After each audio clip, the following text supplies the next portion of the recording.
What's up, guys? This is Gavin Gallagher, and welcome to the very first episode of Behind the Facade. I guess I'm your host. What am I here to talk about? Well, I've been threatening to do this for a while. This is really just a short intro stroke teaser trailer, if you want to call it that.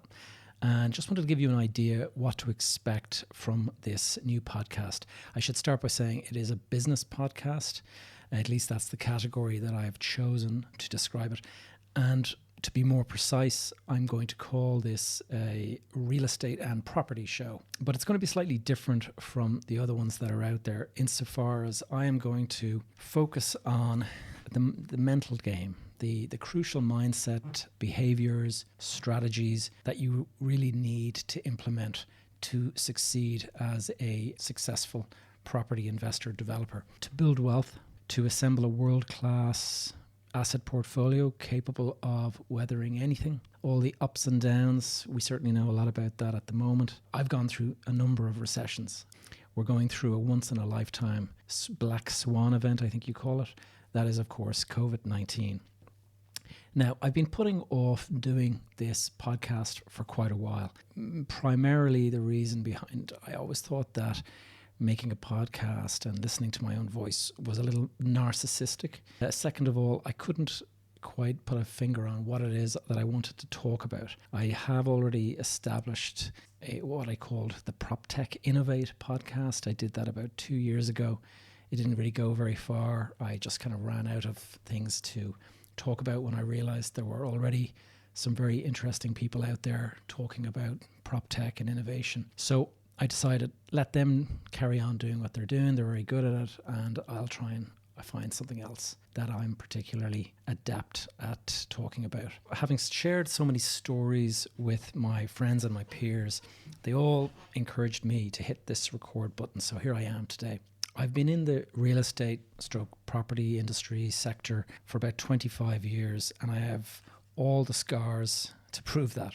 Narcissist really only ever tells you the stories that make them look good. They're always flawless. There's never a story about the failures. It's only ever stories about successes. No mistakes ever made, blah, blah, blah. That's not what you're going to get here. You're going to get the warts and all version that a lot of people don't talk about. And it can be painful to share that at times, but I've found that when I do share it, I usually share it with small group of people, and when I've done that in the past, they've said to me that it's very helpful, that they've kind of learned from that. So the intention here is to basically provide some value, help you guys maybe sidestep some of the pains and suffering that I went through, to pick up the habits, the lessons, the tips that I've picked up over a long career. So the three areas that I'm going to kind of cover as part of these discussions that I have are going to be in the area of innovation. I haven't completely abandoned the prop tech story, but I'm just not going to be so narrow on that whole topic. The next area is inspiration, and by that I mean I want to tell you stories and have discussions that inspire you, and that could be inspiration in the form of learning about a certain type of style or a theme that's kind of coming at the moment, or it could simply be informing you about some of the mistakes I made, and maybe it inspires you to do something different. I also look at the area of impact. So the tagline for this podcast is real estate, innovation, inspiration, impact. The impact is really, what is it all about? Why are you here? Why are we doing all this? Is it just to put money in the bank, or are you trying to leave some sort of a legacy behind for your family? Or it could mean the benefits that you bring your community or the world in general. One of the areas that I am very interested in, because I have 4 kids and my teenagers are particularly keen on the environment and sustainability, being green and things of that nature. So I want to obviously make sure that I'm doing my bit. The real estate industry is 40% of all greenhouse gases. So if we can bring down that's going to make an impact. But also one of the areas that I'm trying to make an impact is in mental health. This is an industry that has enormous amounts of suffering if you get it wrong.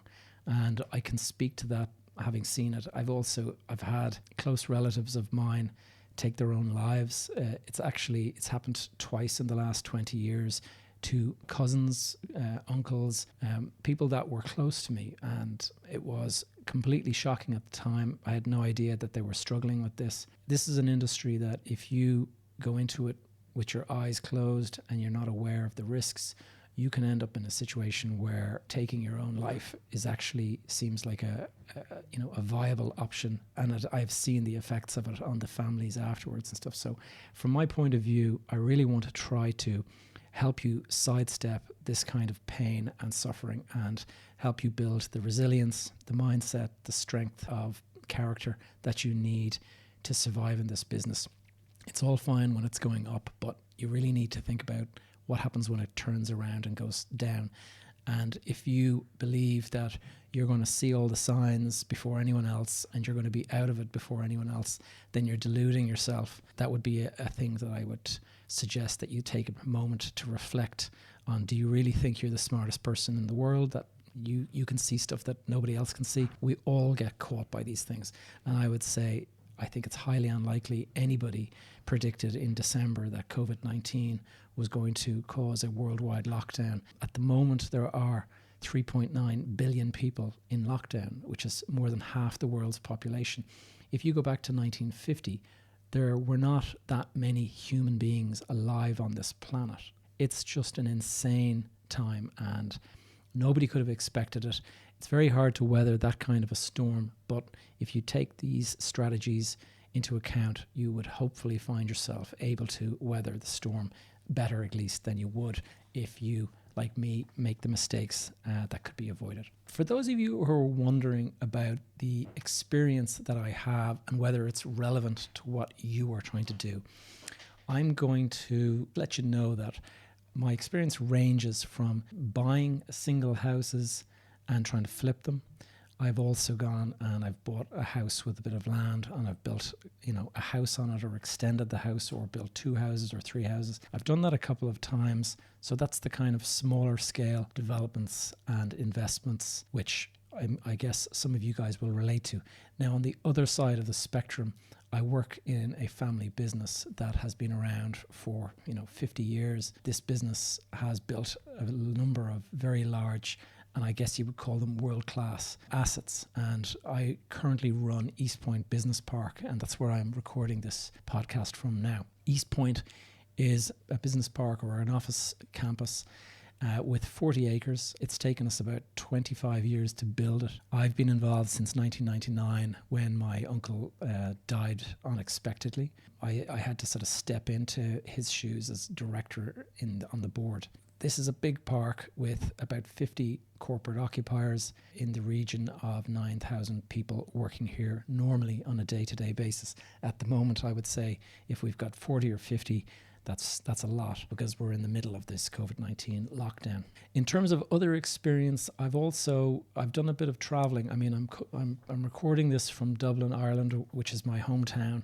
But I spent a number of years abroad. First of all, moved to the south of Spain. I took my family down there. I got involved in a waterfront commercial complex that I fell in love with and was of the view that I was going to turn into a very, very high class Portabanus type boutiques, Gucci and Prada and all that. That didn't work out for me. That was one of the big mistakes of my career. I also went and I've bought apartments in New York City. I've been involved in the construction of a very large office building headquarters for Standard Chartered Bank in Dubai. And I also spent time in Ghana in West Africa setting up for the construction of a second headquarter building for Standard Chartered in that city of Accra. And they were very, very exciting projects. I really enjoyed working on them. But I didn't stay involved in that Ghana one because it stretched on for years and years. I went to Qatar and I spent about a year and a half living in Doha, working with my local partner.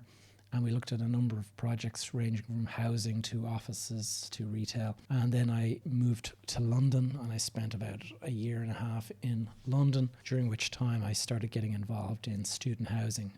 So you can see I have a kind of wide range of experience across the board, from tiny projects to really big, large projects that required investment, in the tens of millions. So I've gone through all of that. I've been a promoter where I raised the money myself. I've been project manager, development manager. I've gone through all of those different roles. So hopefully you're going to find something, some relevance in my background, and perhaps it'll help you connect with me in some sort of a way. I don't want to make this podcast too long, so I'm probably going to leave it there, just to say that I hope you found this first episode interesting and engaging, and I hope it's convinced you to stay tuned for at least the next one. If you like what you've heard so far, I would ask you please to subscribe to the podcast. I don't know where you're listening to, whether it's iTunes or Spotify or whatever, but also if you could leave me a review, because that'll help me move up the line in terms of the algorithm and the suggestions, and just get it shared out there amongst people. And if you like, actually, it would be great if you could share it with any friends or colleagues you think might find it useful. And lastly, if you want to reach out to me, if you want to suggest any topics that you'd like covered, if you have any questions, please send me an email at info@proptech.tv.